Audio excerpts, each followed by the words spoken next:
各位贵宾、各位媒体朋友，午安！我们的论坛大概还有在几分钟就会正式开始。在这边我们现场主办单位有准备了口译的服务，中文翻英文，或者是英文翻中文。如果您有需要的话，可以到我们的接待处领取这个口译机，就是耳机。那我们现场有专业口译人员、口译老師为各位进行及时的翻译。Our forum will begin in just few minutes. And today, our organizer has prepared the simulated interpretation service today.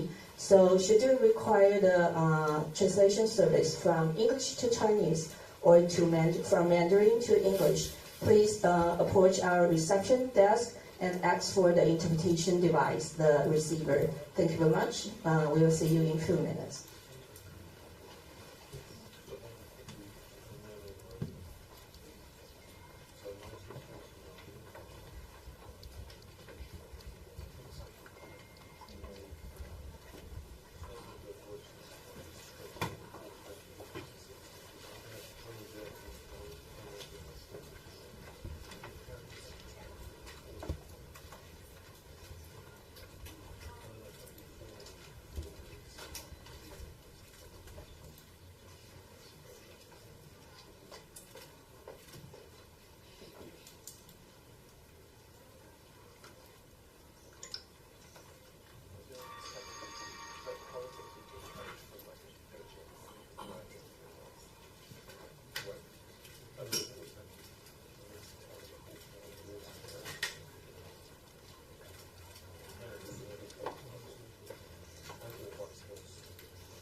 各位贵宾、各位媒体朋友，大家午安！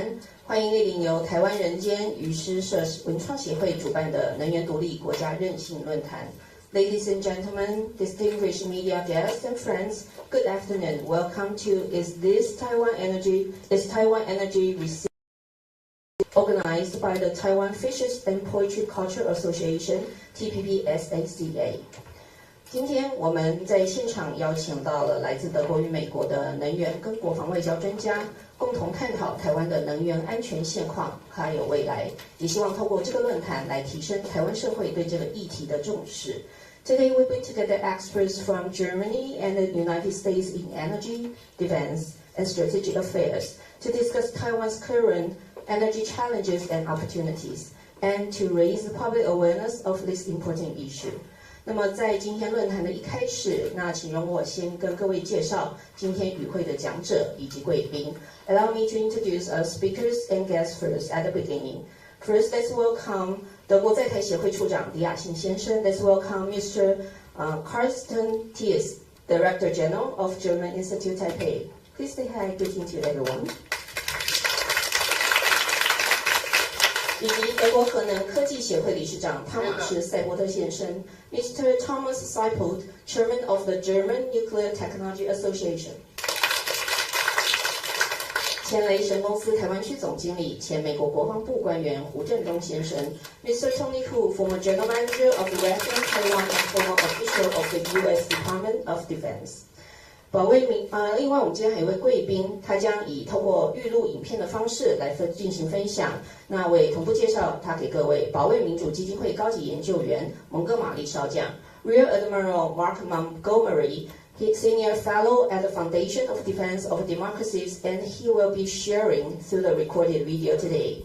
那接下来要为各位介绍今天论坛的主持人，前立法委员、前总统府发言人，果拉斯女士 ，Ms. Kolas Yotaka。She will be our moderator today. 以及今天主办单位代表台湾人间鱼诗社文创协会，同时也是人间鱼诗生活志的发行人李正峰李博士 ，and Dr. Zheng Feng Li, President of TPP-SACA and publisher of People Fish Poetry and Life magazine。首先，在今天的一开始，让我们欢迎李正峰博士上台为我们说几句话。First of all, please join me in welcoming today's host, Dr. Li, to deliver the opening remarks. Dr. Li, please. Thank you, Mr. Tibbs and Mr. Seipold and Tony and Glass and also General Montgomery. It's my great pleasure to welcome you to join this forum, and we would like to hear your wisdom to share with Taiwan, so that we know how to cope with the situation in the upcoming years. So allow me to say some words in Mandarin, and thank you. So I will switch my language tongue. Okay. 各位贵宾、各位媒体记者，大家好。台湾人间鱼诗社文创协会以及人间鱼诗生活志一向提倡以文学是社会现象表达，社会现象是文学的创作根源。这样的倡议不只延续诗的文学传统，探索文学创作新的表现文体，并且以诗的精炼呈现当代独特的主题，为文学注入新的素材与想象，丰富创作的缤纷色彩。今天我们办这场能源独立、国家主权的论坛，是基于我们深度关切台湾的国家主权、民主自由的制度是保障我们生生不息的创作的基础。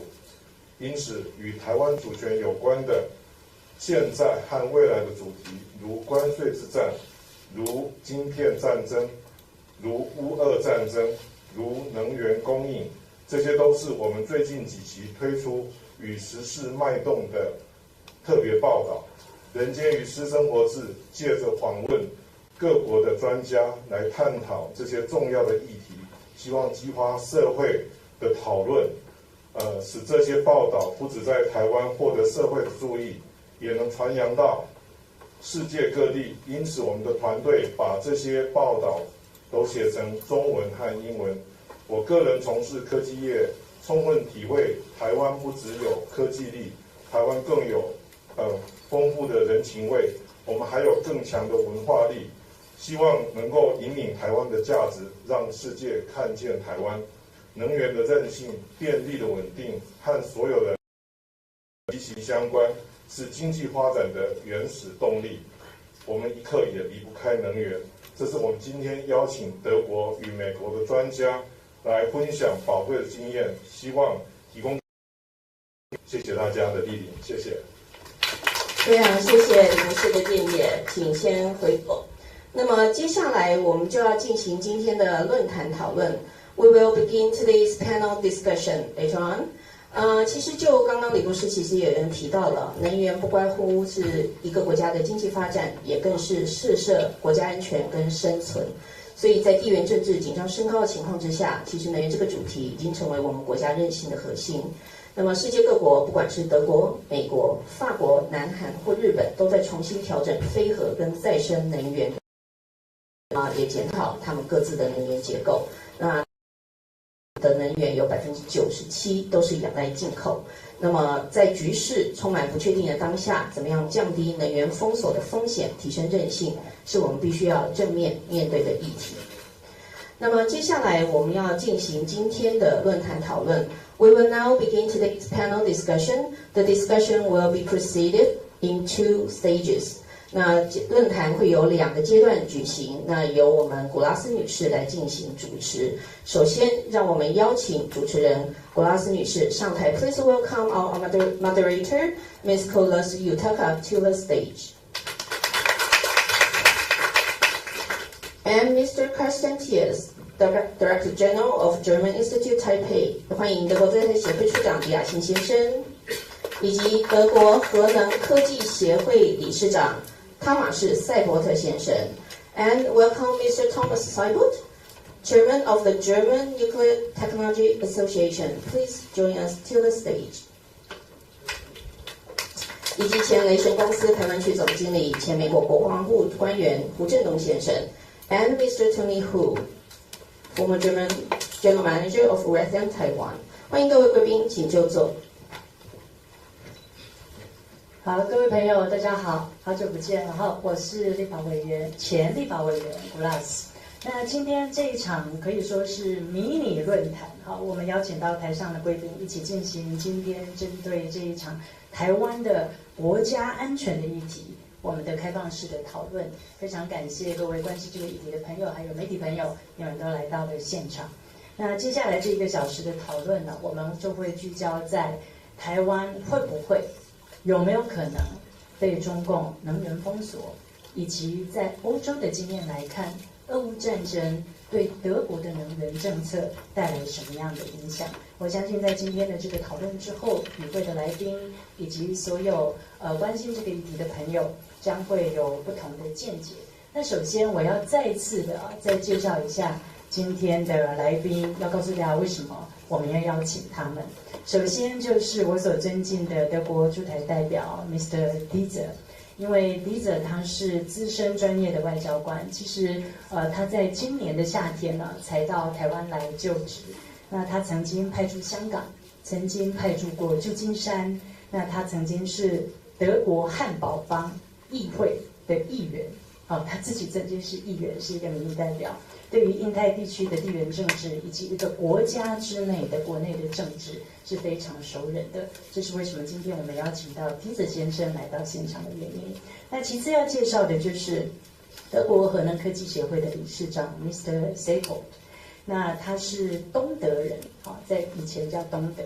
那在震撼全球的车诺堡核灾之后，他念大学的时候，他选的核工系。他为什么做这个决定？我等一下会问他。那毕业之后，他也一直在核能界服务。那2022年开始，他开始担任德国核能科技协会的理事长。那这个协会的角色就是倡议干净能源，或者说对核能的技术进行研究，尤其是对德国政府提出能源政策的建议。那另外一位坐在最旁边这位 Tony， 我相信在座的媒体朋友还有台湾的观众朋友可能都已经不陌生了。那其实对我们来说，尤其对我来说，他也是台湾之光，我非常的仰慕他。那他这个是美国前雷神公司的台湾区总经理 Tony， 因为他一路在台湾念书，念到了建中以后才举家随着他的父母长辈来到美国。那到美国在加入雷神公司之前，Tony 他加入了美国的空军，那在太平洋空军总部服务，所以对印太地区的空防以及美国对台的政策，尤其在安全方面的政策是非常熟稔的。那最后一位是我们刚刚提到你今天没有办法抵达现场的美国退役海军上将蒙哥马利将军。那他是现任美国华府的智库保卫民主基金会 FDD 里面的网络与技术创新中心的主任，还有资深研究员。他曾经是美国太平洋司令部的作战主任。那我们已经先预录影，所以稍后也会穿插在我们的讨论之间，我们也会播放稍早我对蒙哥马利将军所进行的采访。那因为现场来宾呢说华语的居多，我看到有很多外国媒体的朋友也来到这里，那很抱歉，因为说华语的人居多，所以我们今天的论坛是以华语进行。在稍后50分钟左右台上的讨论之后，我们会开放现场提问，提问的时间大概15到20分钟。好，那现场的口译设备呢，基本上是中翻英的设备，好，所以各位可以取用。但是任何台上台下的意见发表，我们都可以用双语进行，包括稍后在媒体记者提问的时候，各位也请完全是开放态度。中文发问、英文发问都好，台上所有的来宾，我们都可以进行双语的回答。来 German fine too， 会讲德语的尤佳，好，我们可以优先让你发问，好。好，那台上有2位德国的来宾，为什么呢？因为其实大家都注意到，尤其关心能源的朋友，那德国其实在2023年呢，已经进入非核家园。但是大家也知道有一个关键的年叫2022年，2022年发生了乌俄战争。德国虽然不是参战国，但是它的能源的进口却因为这一场战争进行大转弯，那间接的也受到了战争的威胁。所以我今天第一个问题就要请问 Mr. Teaser， 就是德国在常年使用核能之后，你们在2023年进入非核家园，但是就我所知，在过去德国50%的天然气从俄罗斯进口。好，2022年俄乌战争之后，为了制裁，我们停止进口。所以我的第一个问题就是请问 Mr. Teaser， 在乌俄战争之后，德国的能源政策是不是因为战争的威胁而有所改变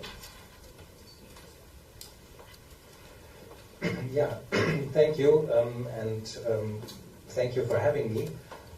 You introduced us as experts in the field of energy and nuclear and all that. I am merely a diplomat, but the energy policy, of course, of Germany and how the Ukraine war has affected our energy policy, I'm very happy to explain that today.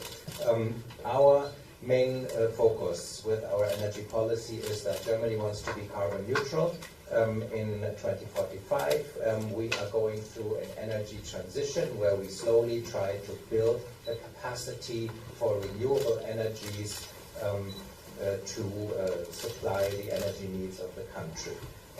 In 2023, 50% of the German energy came from renewable sources. In 2030, the goal is 80%, and by 2035, the goal is 100%. Of course, you can also reach carbon neutrality by nuclear power. Why did we opt for renewable energies instead of nuclear power? Many reasons. The first one, nuclear energy is not safe. You mentioned Chernobyl. I could mention Fukushima. We could mention Zaporizhzhia, where during the Ukraine war, everybody is afraid what happens if one Russian rocket hits this nuclear power plant, what happens to Europe. And we had much more basic problems also. 2 summers ago, we had a drought in France. Many of the nuclear power plants were lying next to rivers that they depended on for cooling the systems. And there was the danger that the rivers would not have enough water for cooling these nuclear power plants. So these are the kind of risks why Germany has decided this is not a safe form of energy in the long run. It is expensive. All the nuclear power plants have needed subsidies because they have very high initial investments before they become profitable at some time. We still have no nuclear waste repository where we can store the nuclear waste after it has been used.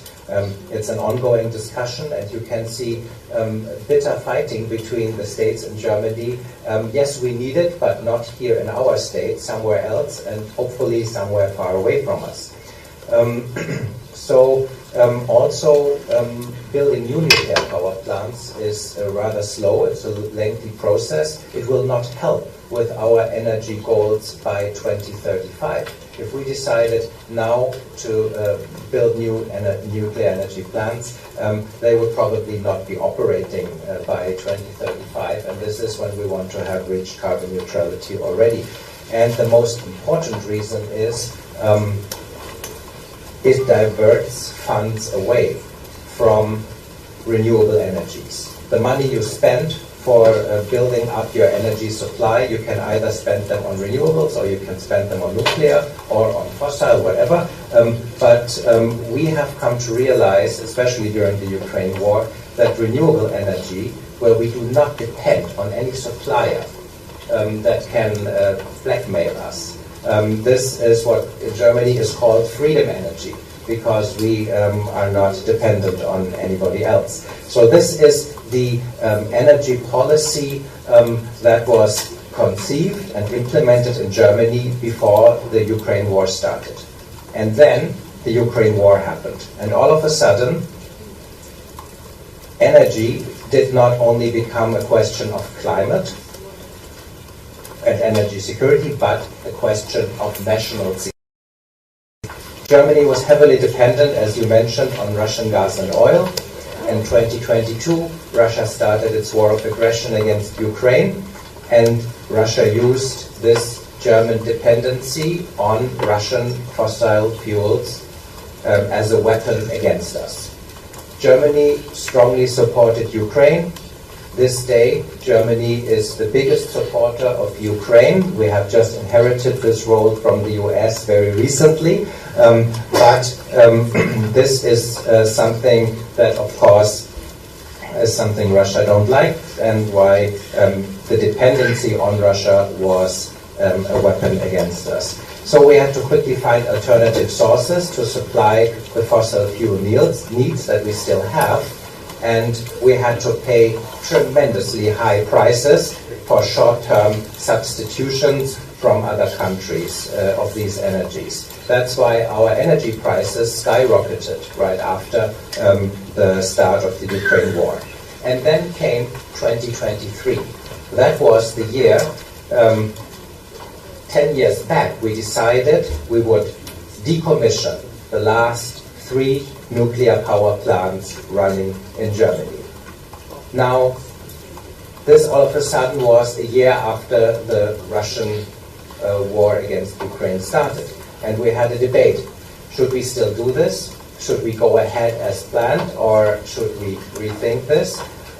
In the short term, we had to replace the nuclear energy that we didn't have anymore by decommissioning the last 3 power plants by oil and gas, because our build-up of renewable energies was not fast enough. So today, everybody in Germany believes it was a mistake to decommission the last 3 existing, maybe not everybody, but I would say 80% of the politicians believe it was a mistake. It was a mistake to decommission in the middle of the Ukraine war and the biggest energy crisis Germany has ever faced in its history, to decommission the last 3 nuclear power plants, because substitution could only be fossil fuels. Now, in the long run, nobody in Germany is thinking about building new nuclear power plants, because by the time they would be ready to produce anything, we hope to have reached carbon neutrality by renewable energies. So to sum up in one sentence, the essence, normally, as long as we have to substitute nuclear energy by fossil fuels, I think it's a smart move to keep the existing nuclear power plants. Because as soon as you are able to replace the nuclear power by renewables, then decommissioning them is a good idea. So we have learned that lesson, but now for the last 3 that we have decommissioned, it is too late. Mr. Steve, very pragmatic, very practical experience to share with us. So 我注意到 Thomas, so you are the next moving to Thomas, and 你在车诺堡事故之后，你才开始念大学，然后你选择了核工系。在我们讨论今天这个议题之前，我也从来不曾问过你这个问题，所以可不可以简短的回答为什么？ So the answer actually would be quite short and would be the same answer as today. So it was a promising source of reliable, clean and affordable energy. It has been at Chernobyl time. It shouldn't forget that Germany is making their own decisions, but most of the other countries have chosen differently. So they are building up even some new nuclear newcomers.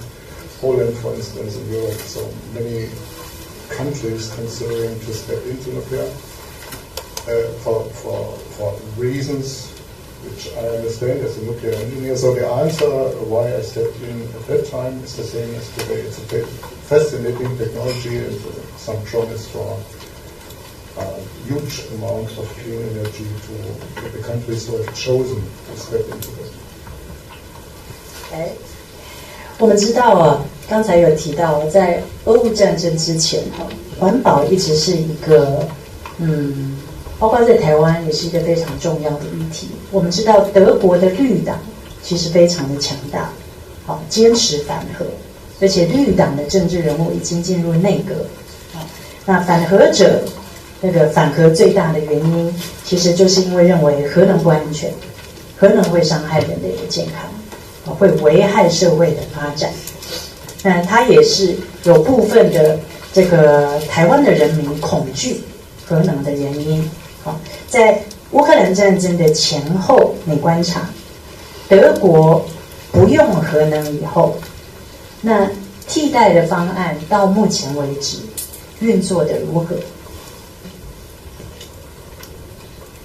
First, I need to correct what you just said. So the Green Party left the government in spring this year, actually. So the coalition has fallen apart, and now it's a coalition of the Social Democrats and the Conservatives. Yeah, I mentioned before, but this. So the decision to step out of nuclear was made by Conservatives. It was not a decision by the Green Party. It was taken by Chancellor Merkel in 2013, as far as I remember. So it was actually the Conservatives who decided on abandoning nuclear, even it took 10 years to put it in place. I fully agree with Mr. Tietz, and I'm not here to comment on the policy, on the energy policy of the German government. It was a political decision to even not to prolong the operational life of the last 3 nuclear power plants. There would have been technical decisions. There might have been different options. Yeah? But we need to have to honor the political decision which has been made. I also agree that nuclear power could have served as a bridge technology until anything else would have been in place. So now it's in parts coal-fired plants were stabilizing the grid. So the coal-fired plants have taken over the role of the nuclear power plants which have been switched off. I'm not fully aware of the date, but I believe there's a policy that will abandon producing energy from coal-fired plants in 2035 or earlier. So it means this has a limit to do that.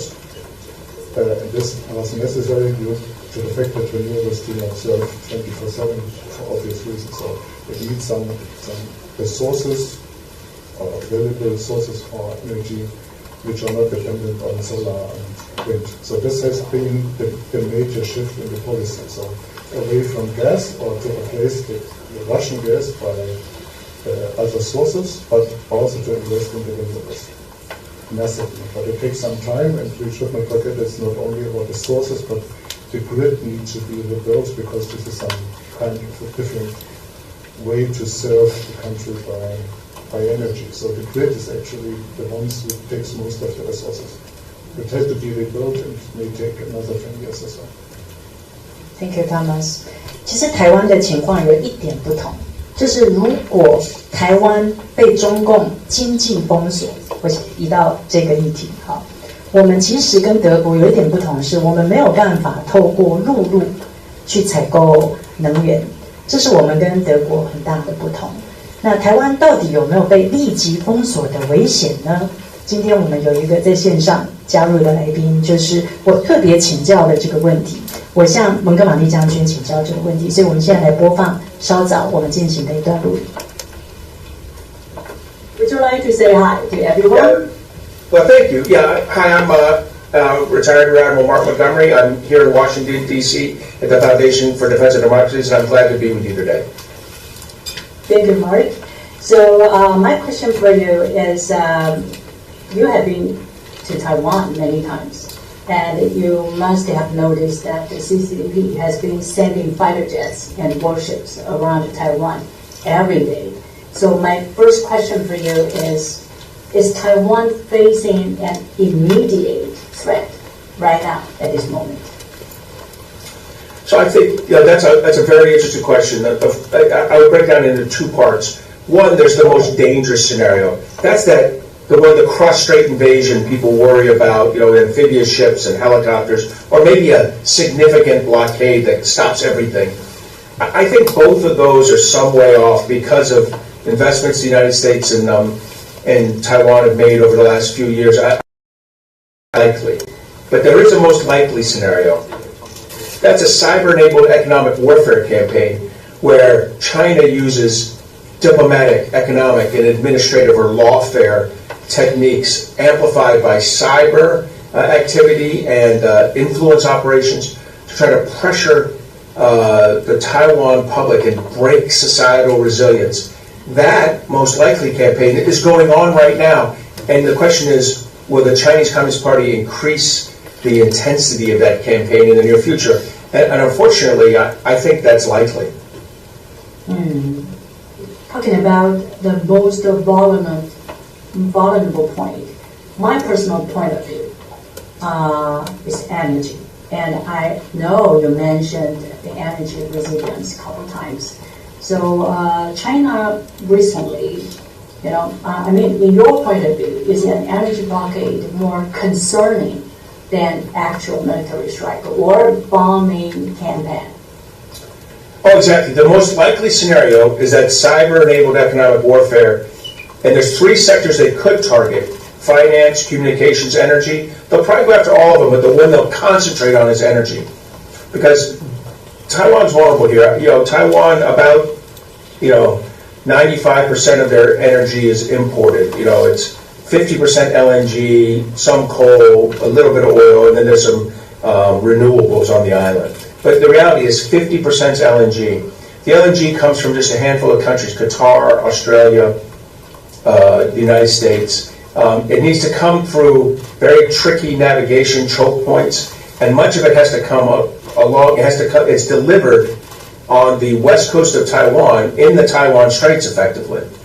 So China can use a mix of diplomatic, lean on Qatar, economic. They can do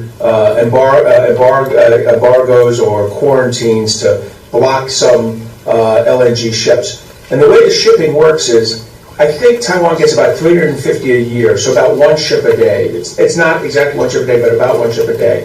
And they have weeks of stowage, not months or years of stowage. So if China can block 15 or 20 ships through all these different mechanisms, and maybe even just declare a missile closure area near one of the LNG terminals, but if they could somehow block 15 or 20 ships, now you've got a problem on the island. You may get to the point where there's just no LNG, and 50% of the grid has to come offline. And then this leads to another complication, which is Taiwan has one of the most vulnerable grids in the world among developed countries, because such a high percentage is used every day versus, say, the United States. So that when you're relying on that 50%, you're really going to have to start turning some things off. Do you turn off homes and hospitals and schools and the Ministry of Defense, or do you turn off manufacturing, like UMC or TSMC or the many companies that support them? So there'll be these challenging issues for Taiwan and actually for the global economy if China attempts an energy quarantine or an energy blockage of, to create a crisis in Taiwan's electrical power grid. Have you ever seen any energy blockade in any war? Can you make examples? Well, we haven't had an island. I'm trying to think back to whether France tried to blockade, the United States, the British tried to blockade the United States, but that wasn't about energy, that was about goods, back in the 1776. Honestly, we haven't had this case where there's an island nation like this, very dependent on external services. But, in 1945, the United States did an energy blockade, 1941 to 1945, the United States did an energy blockade against Japan, sinking oil tankers, bringing oil back to Japan. So it has been done. I think this kind of non-kinetic, cyber-enabled economic warfare, no, this has, but it would work, except if the United States, Taiwan, Japan, Australia take actions ahead of time to prevent it from working. So do you believe that Beijing is actively considering or preparing for this? Absolutely. Why wouldn't they? I mean, energy blockade, communications cut off, through anchor drops on cables, attacks on the financial sector of Taiwan. They'll do all of it, and all they have to do is slowly increase the pressure, do a little bit of everything, and just enough that it hurts Taiwan, but the United States and Japan go, nothing's wrong, and don't provide the support that's necessary. So, from my perspective, the important part is that we're able to recognize it and see it, understand it's starting, and immediately flow U.S. support, like U.S. convoys, U.S. Navy ships that convoy in the LNG. China will have to back off. If the U.S. Navy says, we're going to escort these ships to Kaohsiung, I think China would be like, ugh, that's some escalation we don't want to deal with. Set up maritime information sharing centers, set up maritime regional control centers, transit lanes for the LNG ships. In other words, set up a process that says, you're not going to get away with this, China. The United States, Taiwan, even Japan are committed to Taiwan's economic viability and energy viability. Okay, thank you, Mark. Now, Tony. So, Mark 刚刚提到美国跟日本针对中共对台湾的能源封锁还没有做好准备，你觉得呢？我中文不太好，所以我用英文讲好吗？对不起。Okay. Well, let me cover one of the main points I think Mark said that we should pay attention to. One is that China's already doing many of the things that trying to impact Taiwan's security.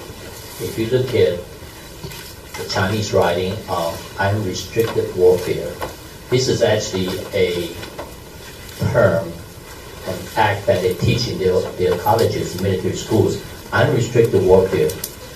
Most of us think war starts when the missiles start striking, okay? So China redefined this in 1999 in a book that was written by two senior colonels in their Academy of Military Science. Basically, they will weaken or actually win, hopefully without even firing a shot. They will use cyber, use cognitive warfare, which are going on right now. They're doing it against Taiwan and also against the United States and other countries. They try to tear the country apart from the inside. So if you look at the cognitive warfare and the continuum of phases of war, China has already started their warfare against Taiwan, except most of us do not recognize it as warfare because no bombs and bullets have fallen, okay? Now, as far as coercion against Taiwan on the energy front, okay, do that, and Mark touched on it in the end, where if they conduct this type of blockade, what are the things that like-minded countries like the United States, Japan, Australia, Germany might do? Okay, we'll talk about this in the next phase. I can cover this more in depth on what are the things that can be done to counter a Chinese move for that direction. But there are many things that can be done, and personally, I don't believe a blockade will be successful.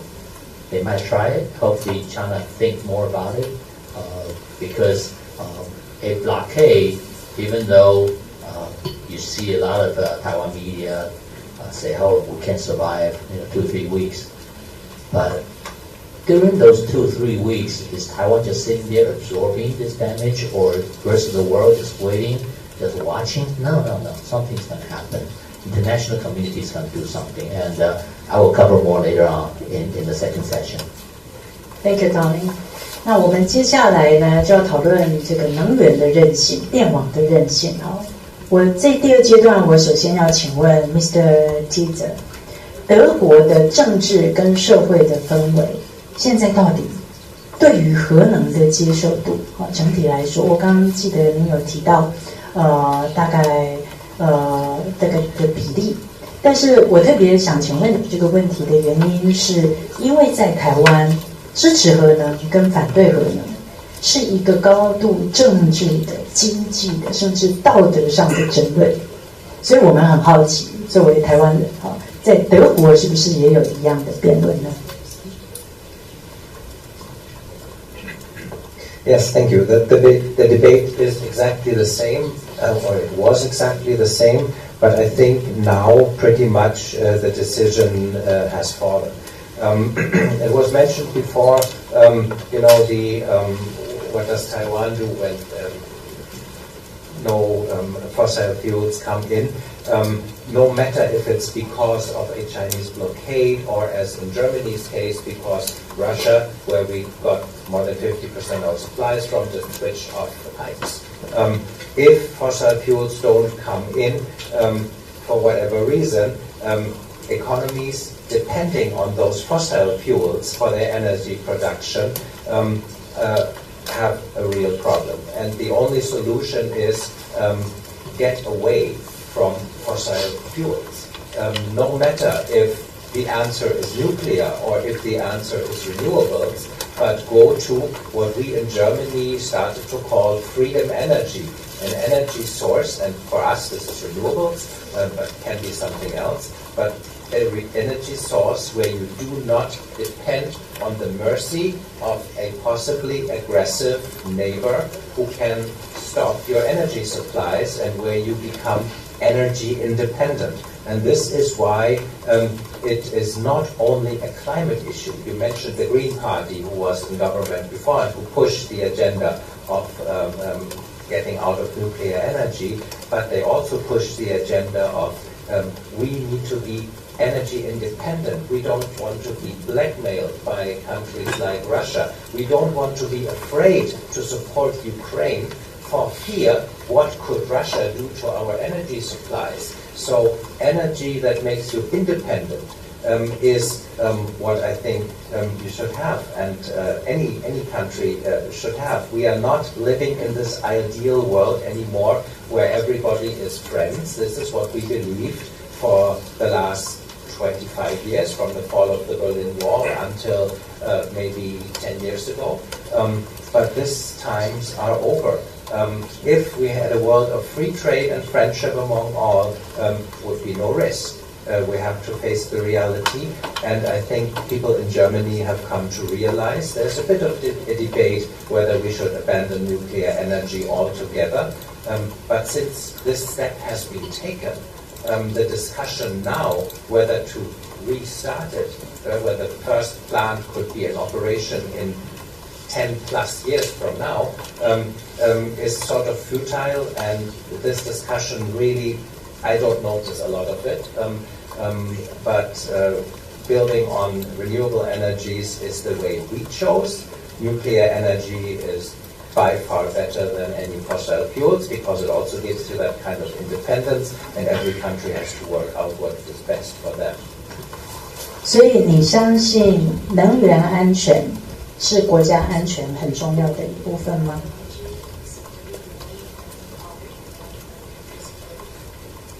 It's extremely important, and we in Germany would not have survived Russia's switching off of energy supplies if we did not have the opportunity to procure the fossil fuels that we could not replace in a matter of weeks or months or even years elsewhere.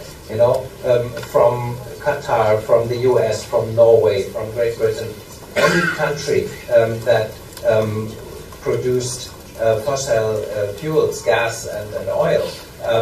Germany went there and knocked on the door and asked, can you help us? We have to replace 50% of our energy imports from Russia that are gone now by somebody else. Many countries helped. Many countries also saw, oh, they really need it now. We can increase the prices because this is how markets work, right? If somebody is desperate, prices go up. At that time, we were desperate. And we told ourselves we never want to be desperate again. Thank you, Mr. Tito. And 我认为蒙哥马利将军呢，跟你的想法一样。他认为能源安全也是国家安全的一部分。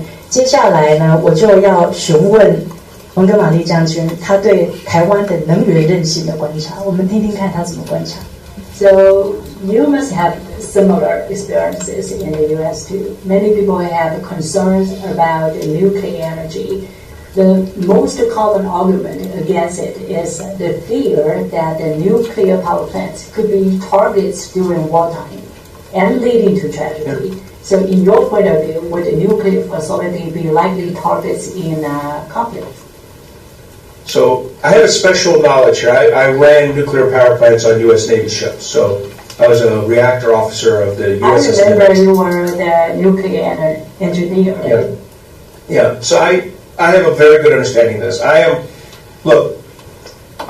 a strong believer in nuclear power. When I thought about my ship getting hit with a missile, my nuclear power, I didn't worry about contamination or radiation. I worried about getting killed by a missile. Right? It is not, I don't think, there are many, look, I think nuclear power has value to Taiwan, but it's a national decision for the president and his team to make. I think that nuclear power plants are inherently safe. And when they lose power, lose weapons, they can be saved. If ahead of time you think China's going to target them, you could shut them down. I would not do that. All the fighting going on in Ukraine, has not led to a reactor casualty. It's led to energy power grid casualties. And and the final thing I'll say is, China, again, I think China doesn't want a Taiwan that's very badly damaged, whether by missiles, by tanks, by aircraft, or by nuclear contamination. That's not the Taiwan China wants. So I think that it's something you should think about, it's something you should plan for, but it's not something that should drive your policy. And you knew that we just shut down the last nuclear reactor. So from a national security point of view, do you think a country like Taiwan should maintain or develop nuclear energy? This is a domestic decision. I think you should listen to the legislative yuan, you should listen to the referendums, you should listen to, and then the president will have to make a choice. I will say that alongside any decision like that, I would be working very aggressively on small modular reactors. Now, we have to be careful here. Small modular reactors of 2 or 3 megawatts will be available soon. And eventually there'll be small modular reactors that are bigger and could be a big role to play in an electrical power grid. But those facts are not together. It would take many years, maybe a half a decade to decade, before we have the larger power small modular reactors, the very stable, safe systems. So that is a partial solution. And it's up to the leadership to decide whether long-term they want to restart those reactors. I will say it's not a click-your-fingers thing. Refueling a reactor takes time. You have to make back order. You have to order things, and some of these things are back ordered already because of the explosion of nuclear power growth around the world. So it could take some time. Can you tell us more the importance of grid resilience? Because you mentioned a couple of times in the previous interview and even just now that you noticed that our grid here in Taiwan is vulnerable. So vulnerable how? So the grid resilience issue, it's kind of a good news, bad news thing. The good news is Taiwan's got this vibrant, growing manufacturing and industrial base. The bad news is that puts more pressure on the grid.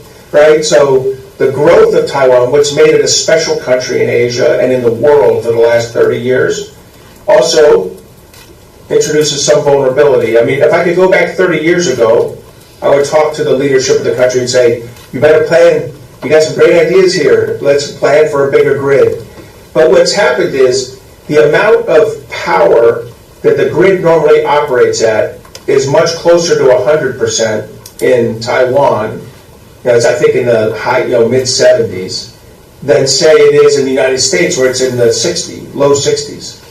In other words, that means you don't have room for systems to be in maintenance, or systems to be subject to a cyber attack, and they come off the grid, or to run out of LNG, or run out of coal, you know what I mean? So there's just less room for error in a grid that's running at a maximum capacity. And again, why is your grid at maximum capacity? Because your manufacturing growth has been explosive. Well, it's harder to put more coal or LNG power stations online. And you have a bad enemy, an enemy willing to use cyber against your grid. China, there's no doubt China has penetrated the US grid, the Japanese grid, and the Taiwan grid, and probably has put some malware or hooks so they can get back in a crisis and create a disruption in the cyber grid. So that would just add to the problems. So again, Taiwan has a vulnerable grid because Taiwan has had explosive manufacturing growth over 3 decades. Okay, thank you, Mark. So 我想请问 Tony， 战争期间攻击能源设施是很常见的手法吗？Actually, the Russians doing it right now against the Ukrainian energy sources and also distribution systems. So that is a threat, and we should expect China to do that in case they want to initiate any type of hostilities against Taiwan. And energy resiliency, which is the main topic of our discussion here today, I think Taiwan certainly need to not only survive to counter any effort of a blockade to choke Taiwan's energy. Now, Mark mentioned earlier that Taiwan needs energy supply almost once a day. Okay, and so I think one aspect that Taiwan should look at right now is it's not doing enough to protect its stockpile of items from blockade. I believe Taiwan needs to build more hardened underground storage area for LNG and fuels. Right now, I think Taiwan is very vulnerable to that kind of attack that you mentioned. Okay, and also I believe when we talk about blockade, as Mark did, I think international response will be very quick and very significant. I believe coalition escort convoy, which Mark mentioned, will take place within a week, and air bridge, like we did during Berlin airlift, that will take place within a couple of days, I believe, to bring critical supplies into Taiwan to challenge China's action. So also I believe counter-blockade of the PRC in other critical choke points like Malacca Straits will happen within a few weeks. And certainly a lot of international community will come assist Taiwan and do other things to prevent China from doing this type of things. But for Taiwan needs to be prepared to receive this international assistance.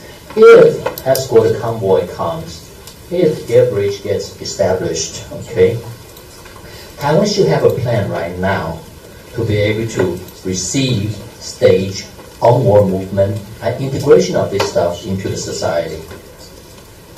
Taiwan needs to identify the critical path item to make this happen. I think this is what's lacking because, like I said, I fully expect China to do things like that. And the world will come help Taiwan. But Taiwan is not prepared to receive that help. It's nothing. So Taiwan needs to look at the reception identity, reception capacity in these ports, which ports will be used, which airport, which seaport on the west side or east side, okay? and need to know what is your capacity to receive, because your capacity determines how many ships can come in every day, okay? So they can be processed orderly. In addition, you need to know your offload capacity, because you want the ship coming to be able to offload right away and turn them around to do another round during those blockade times, all right? So, and also Taiwan needs to have ability to protect the things that come in. Protect from what? From sabotage by China's fifth element, okay? So these are the things I think Taiwan needs to think about. And also, once the things get here, what is the distribution network? What are the tools you're going to use to transport flight, trucks, to get them out? Once you get to an area, major cities, you also need to figure out how to get it to the end user, integrate it into the society. Now, I don't think government's ready to do this without help from many of the civil society organizations like Shiji and others. So this type of discussion should be taking place right now. This type of coordination should be taking place right now. So that when and if a blockade happens, an international community come help Taiwan, which I fully expect that will happen. Okay, as I mentioned earlier, you know, we will take action, but Taiwan has to be able to ready to receive, distribute, and survive. Because otherwise, you get all this stuff stuck at ports and locations, you don't have no way to get to the people who need it.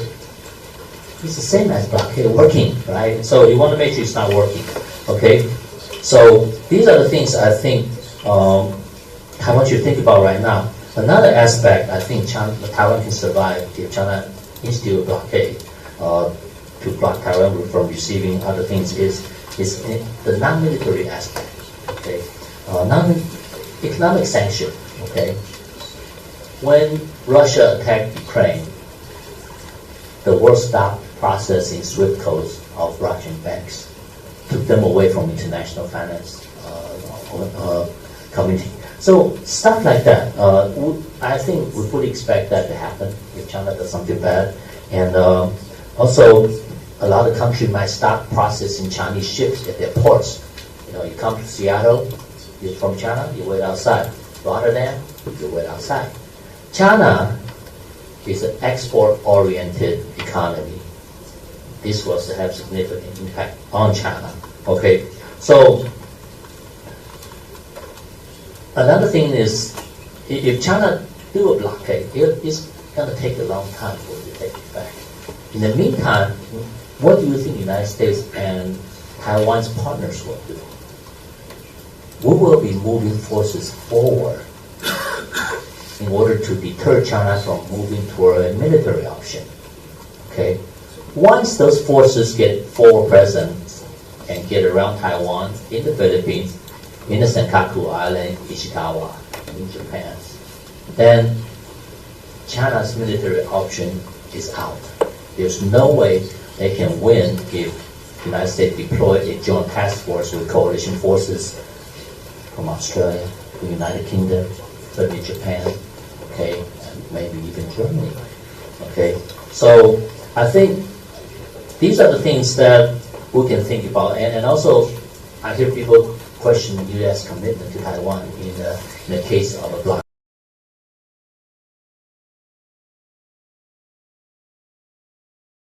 Okay, I think if you look at Taiwan Relations Act, you must give credit to those people who came up with the Taiwan Relations Act. They thought about situation like this. If you look carefully, they used boycotts and embargoes in Taiwan Relations Act to cover other actions that might cut off those critical supplies to Taiwan. And they use the word, if this happens, okay, it is of grave concern to the United States. Grave concern, okay? Now, if you study U.S. policy statements, when we use grave concern, that means that subject touches on U.S. national interest and we're going to defend it, okay? So, once again, I think it's pretty clear that the United States will take action right away if China tries to impose a blockade. So, in closing, when we talk about Taiwan's ability to survive in a blockade scenario, including an energy resiliency, we should not only look at the impact on Taiwan, we should look at the impact on China. Can they survive a lengthy blockade activity? They might fold before Taiwan folds, okay? Because who's going to establish escort convoy and air bridge to China on stuff they need? Okay? So, the second thing, Taiwan should have a plan in place right now. Get ready to receive support from international community. If a convoy starts coming every day, during previous war game in June of this year, same scenario came up, and there were two retired U.S. 4-star, two retired Japanese 4-star in the war game.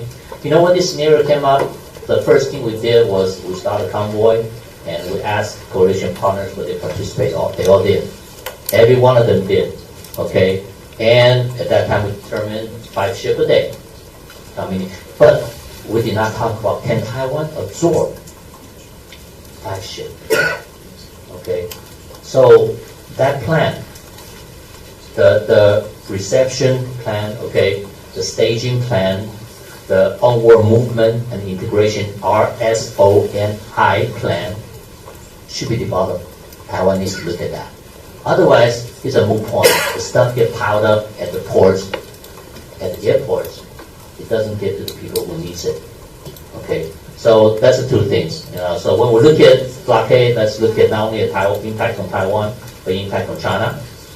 Second thing is Taiwan needs to have the plan now in case the international community comes to aid, so that organizations like Chiji and others is ready to take over the distribute the items house to house if necessary. Okay, government can take care of those LNG and stuff where it needs to go, but people's needs needs to be addressed. Okay. The civilian defense. Right. Civil defense. Civil defense. Okay. Thank you, Ty, for the precious sharing. So I'm going to end this panel by asking Thomas the last question. 最后一个问题，请问他们是因为你是核能专家，刚才 Mark 他也提到，所以不管是台湾的政府、美国的专家，甚至于德国的政治人物也都有提过 SMR。那你认为 SMR 有未来吗？ What is the future of SMR? Difficult to answer questions. So let's say SMRs means small modular reactors, which are not so new actually. So Mark mentioned that he was operating one. The military already using it for years in submarines and in aircraft carriers. The difference is they don't care about the cost. Yeah? No one cares what will cost it. It should be cost efficient, which is the difference in the commercially used concept. So let's start with a good one. Mr. Tietz already mentioned that a small rule and an exception that new build nuclear projects exceed time and budget. There are some reasons behind, but one of the hope is that applying SMRs will solve that topic, because then you would be able to produce them like not cars, maybe airplanes. If you can manage to manufacture them in a serial production, it will bring down the cost due to cost average effect and the cost of the scale, but also bring the quality up. So this is the biggest hope in the SMRs. And there are different concepts. Some of them are just shrinking the known concepts like boiling water reactors into a smaller scale. Others are concepts from the recent past, like HTRs or high temperature reactors. So there are more than 300 known projects around the world. Not all of them will make it, but if there might be 5 or 7 of them left and they manage to produce them by the hundreds, then this economy of scale effect might be shown to the community. That's one thing. The other thing is that there are some concepts which limit the waste. And of course, there might be new fields of application like isolated areas where you do not need a nuclear power plant with 1 gigawatt in production, but only 250 of them, and you do not have access to the grid. Then this might be an option you do not have right now. So it means there is some hope that it will be a promising concept for the future. Of course, there are some disadvantages as well. One of them, you rely on fuel which does not exist in sufficient amount, like so-called high low enriched uranium, where the production capacity is ridiculous right now, needs to be rebuilt. So there are a lot of pros and cons, but overall there's some hope in those SMRs, and there is not a dream, but a lot of people working on it. So I guess this will have a future for sure. Maybe in some niches there's some micro reactors, of the size of a dishwasher, but there's some niches as well. But for the overall SMRs, 250, 300 megawatts, I see really a market maybe in 10 years' time. So I fully agree with Mark on this. Thank you, Thomas. 我们的讨论呢，暂时到此为止。好，那台湾其实在大罢免还有核三公投的时候，哈，我们很需要修补裂缝，所以我们很需要这样好好的坐下来，好好的讨论，好好的讲话，好好的听不同的意见。好，那混乱跟分裂其实是中共最不想看到的。光是今天这个议题，我相信坐在台上的4位，包括我自己以及台下的各位，我们对于要不要使用能源，我们各自都在光谱的不同的位置。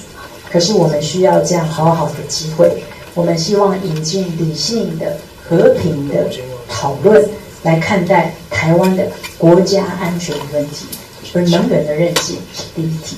这是我们今天的讨论。我们现在要开放现场的媒体提问。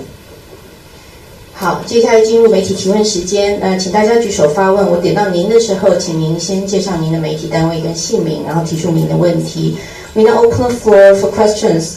Please feel free to raise your hand. And when I call on you, kindly begin by introducing your media organization, your name, and followed by your question. Yes, please. 有没有任何媒体朋友要提问？欢迎举手。好，后面这位。Ready.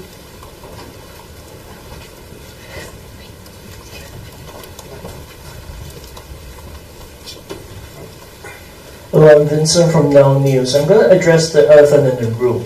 So you did mention that Germany purchased the route of using nuclear. After closing nuclear energy, you use coal energy to actually replace the gap. And you did mention that that is probably the wrong decision. If you're going back maybe 3 years or 4 years ago, you probably make another decision. And you did mention that with more, if we can use green energy to actually replace nuclear energy, that would probably be the correct route. Well, the problem in Taiwan is that energy overall is a very political issue. With the current situation now, for the last 5 years, MOEA has missed all the marks on its energy plans, including green or gas energy. And with the current situation with the opposition party, they are, I would say, probably sabotaging like the green energy issue in Taiwan. How do you see that? Will Taiwan actually reach a certain sense of resilience?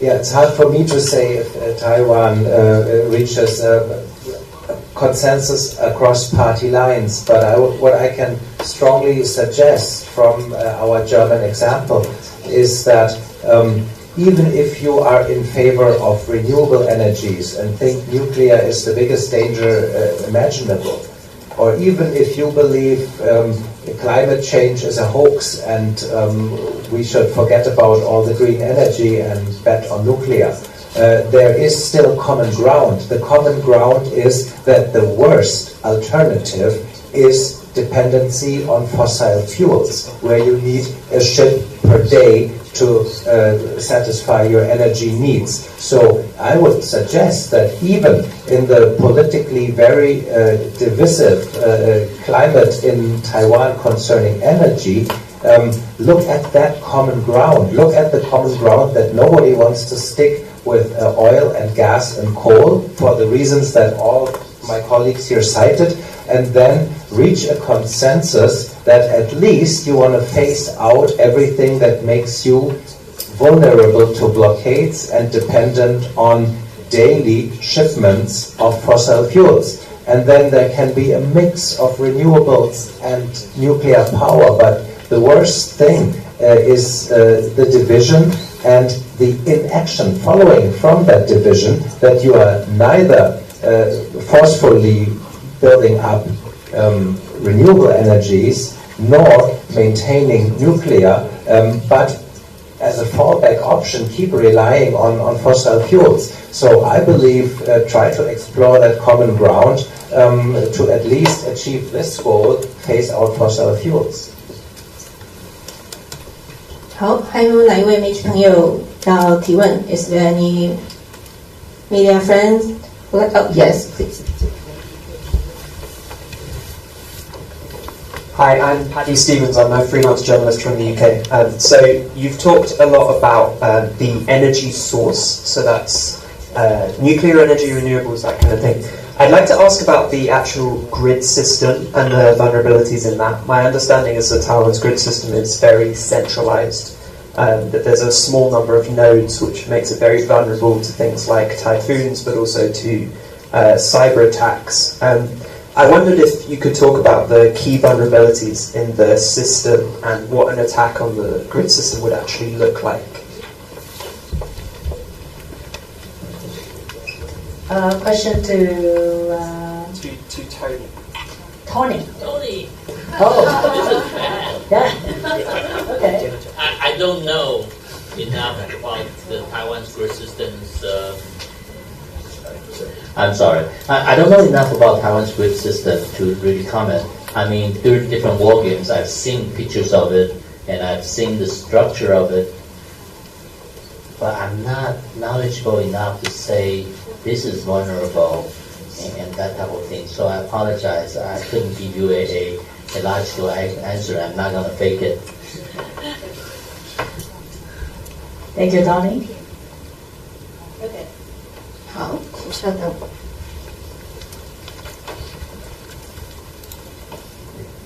Hi, Josh Wilkes from Domino Theory.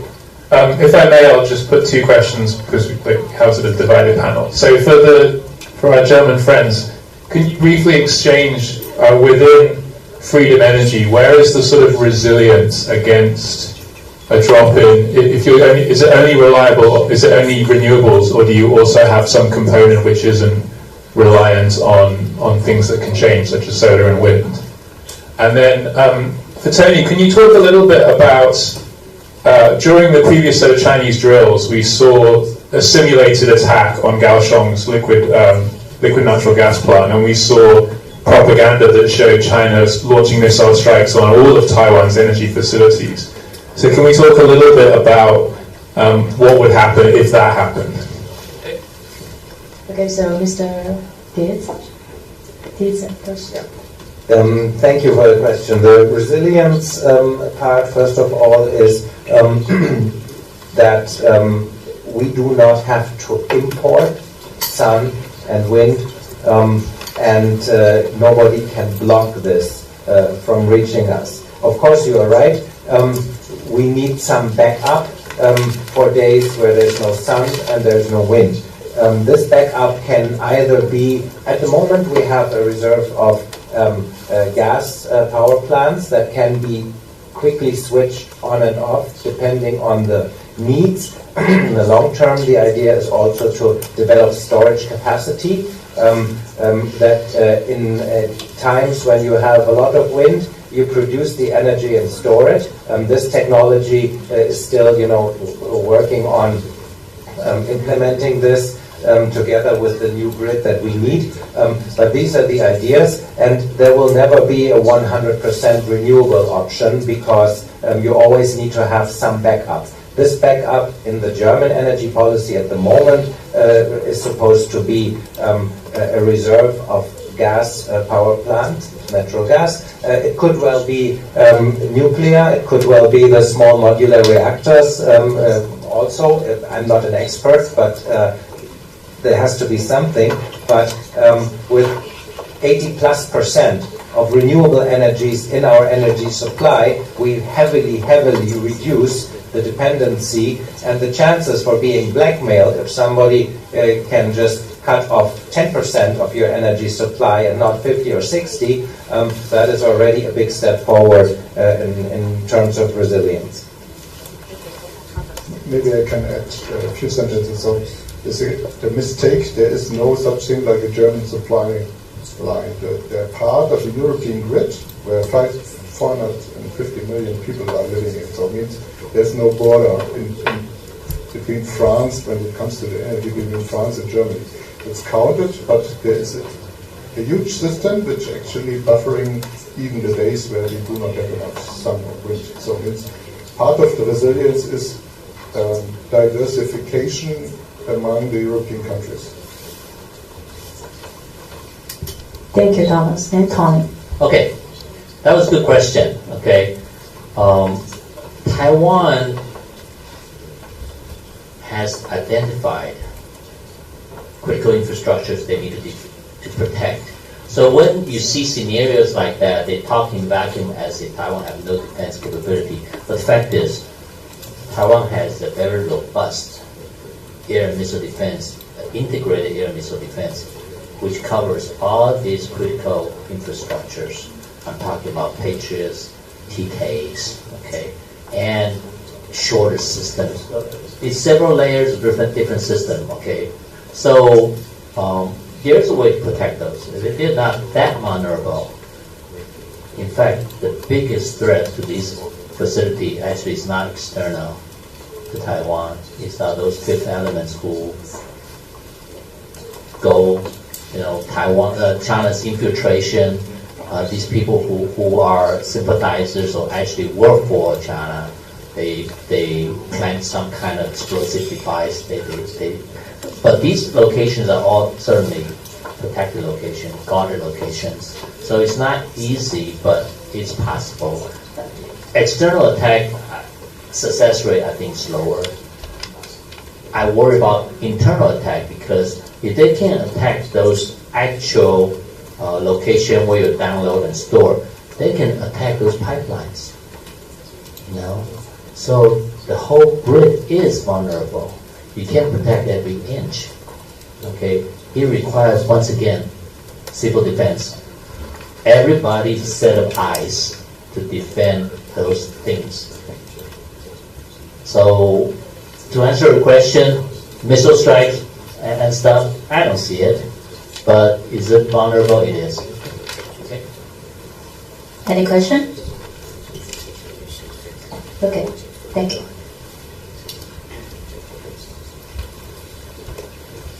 My name is Karen Chen. I'm from an NGO organization that specializes in energy policies. And I just returned from the US 2 days ago. And actually I attended some conferences and in which SMR was discussed. But I think the general consensus was that it's not going to be commercialized in the next 5 to 10 years. So frankly, it probably won't be in time to help Taiwan. And in a way, we are not really into fundamental research as a small island nation. So I think we can just wait until it's realized, in US or in Europe, then we start to think about it. On the other hand, talking about the energy resilience, our German friend is probably not aware that Taiwan is one of the most active geological zones in the world. we have over, I would say, 10,000 earthquakes every year, and over 1,000 of them are over Richter scale 4. So nuclear plant by International Atomic Energy Commission should not be built in a geological area like ours. No, that's actually one of their rules. So frankly, it's very difficult to say it's suitable for Taiwan in terms of residence. But on the other hand, the same geology gave us opportunity in geothermal energy. And in the U.S., the progress has been very significant.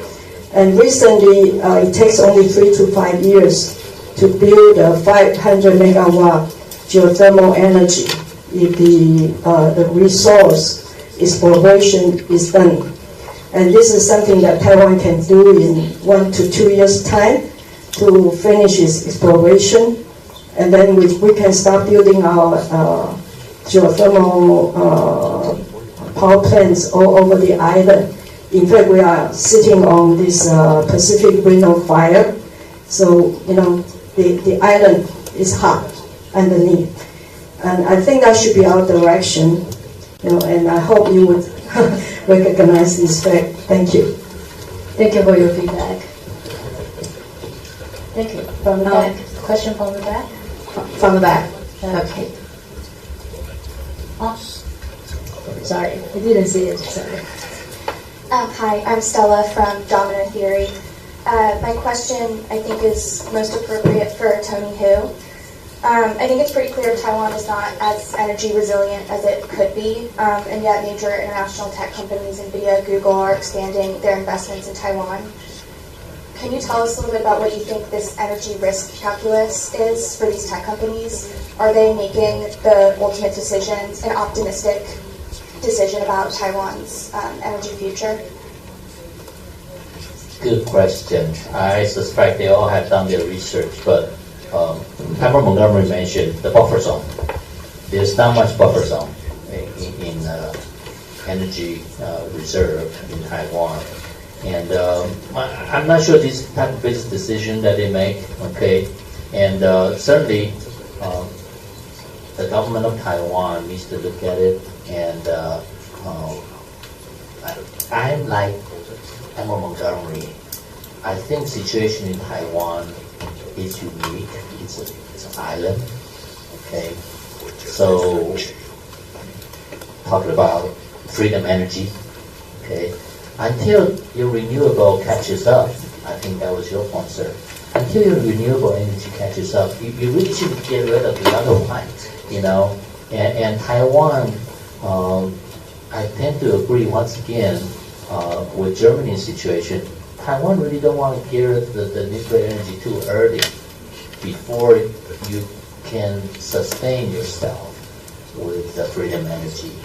So Taiwan's ability to attract businesses, Taiwan's ability to maintain a price advantage which depends on cheap energy in its global commerce really rests on Taiwan's ability to produce those cheap energy. So I'm hoping the government look at long-term. Long-term goal might be nuclear free, but for now, just to survive as a country from the threat next door, from the economic competition globally, I think Taiwan needs to maintain its ability to generate cheap energy. And these companies that signs up to come over, I think that's what they expect, cheap energy. And so if Taiwan wants to have longevity in attracting high technology companies or any kind of companies to invest in Taiwan, energy viability is a critical item.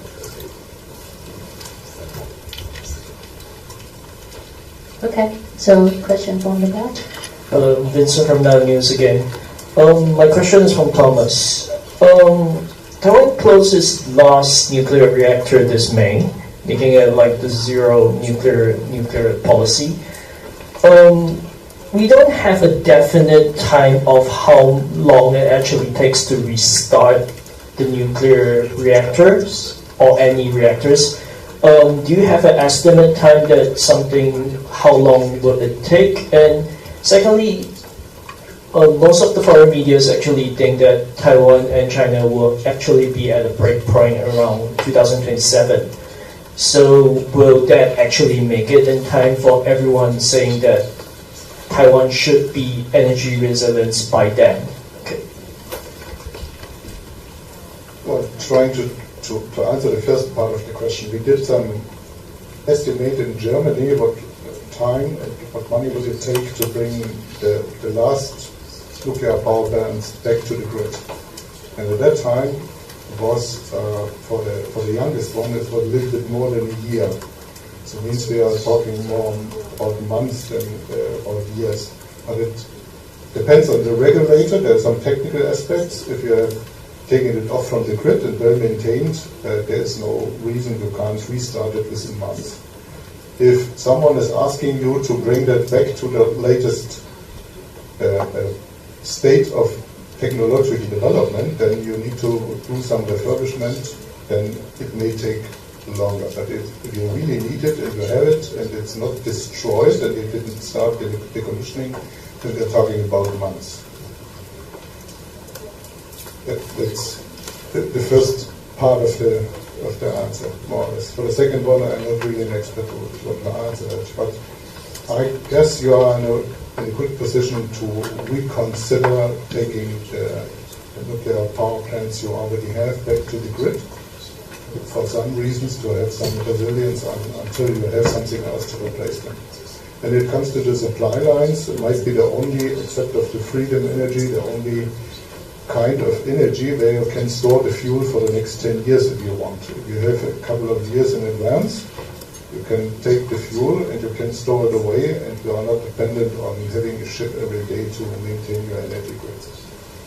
But still, I agree with what has been said, that actually the weak point is the distribution line, which might be attacked first before someone is stupid enough to attack a nuclear power plant.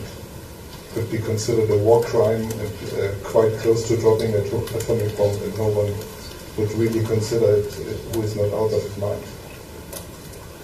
Okay, thank you, Thomas, and thank you, everyone. I'm afraid we have to end this panel, and we appreciate your thoughts and your expertise and your attendance. Thank you so much. 谢谢。那今天论坛到这边先到一个段落，接下来我想我们进行台上贵宾们的大合照。I would like to invite all the speakers and also Dr. Lee to the front of the stage, and we can have a group photo.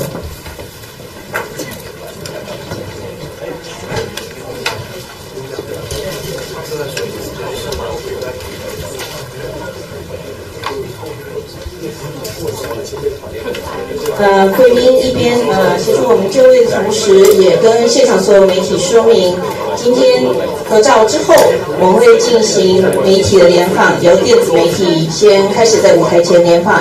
那结束之后，有任何需求都可以跟我们的工作同仁联系。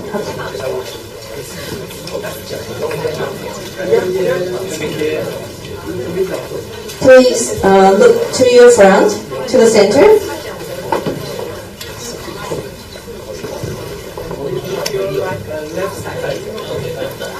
好，请所有贵宾往左边看 look to your left. The camera at your left hand side. And then to your right. 我们看一下右边的摄影机。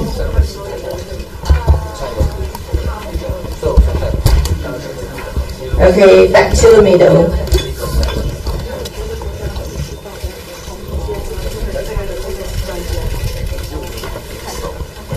好，谢谢贵宾。那请please all our speakers return your seats first. 那请国老师女士先留在舞台这边。那有没有电子媒体朋友有需要进行联访的？我们在舞台前面可以先进行跟主持人进行采访。请到舞台前来哦。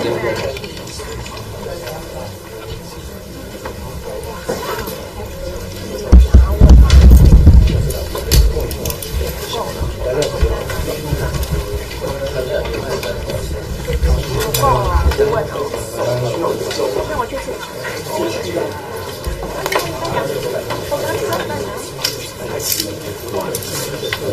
我没有问你。哦，没有问。你有问题，我帮你问啊。你有没有问题？他有没有先给你的问题？那我就没有。没有问，因为我只要台箱就够了。其实因为我还有那段在录影。啊，你一定要露麦。哎，哥，他问，他一定要问，我帮他问啊。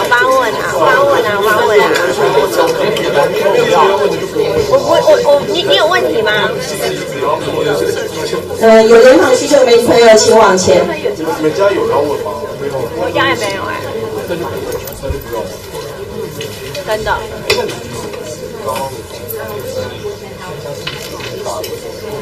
哎，我真的很大约，我只抓我自己。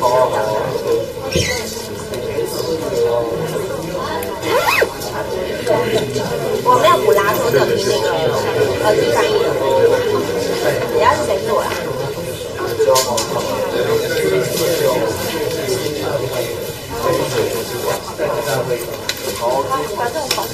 不好意思，这几新的，还有另外一个是，好，你先说，谢谢。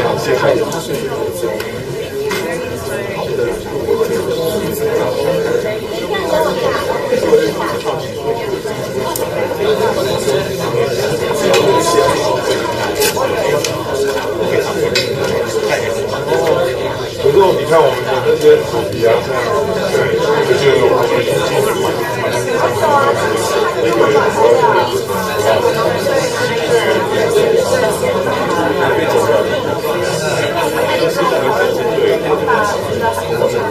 我没有要你吧？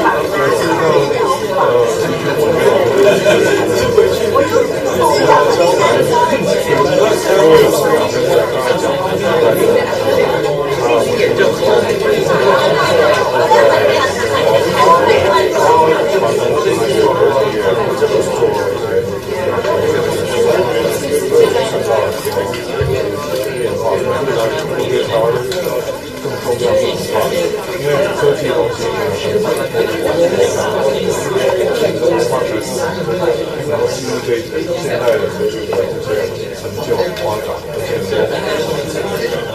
所以呢，当我们这个时代呢，存在本来就是这主题公司你看那个然后这些像包括这样的这些含义，那这个像文化大学那我觉得这个当代呢，这些重要的其实很多人都会发挥，像我们之前乌克兰热战科普